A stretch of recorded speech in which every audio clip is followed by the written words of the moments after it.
Et la réponse de l'exécutif, c'est aussi un choix ce matin, celui de retirer les péages urbains de la loi mobilité qui sera présentée tout à l'heure en Conseil des ministres par Elisabeth Borne. La ministre des Transports a promis de mettre le paquet sur les territoires en donnant par exemple davantage de pouvoir aux collectivités en matière de transport. Mesure essentielle dans le climat de défiance actuel entre élus locaux et gouvernement, selon la sénatrice de la majorité de Gironde, Françoise Cartron.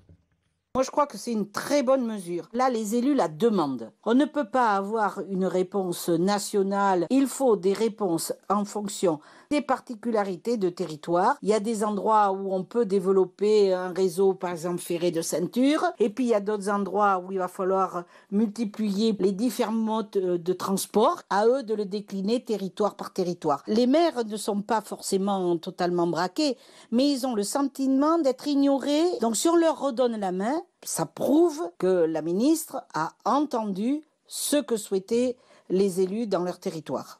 Parmi les mesures attendues, la mise en place notamment d'un forfait mobilité durable jusqu'à 400 € par an de prime pour ceux qui vont travailler à vélo ou bien en covoiturage, mais aussi 40% d'investissements supplémentaires pour rénover les rails et les routes et renforcer l'offre de trains.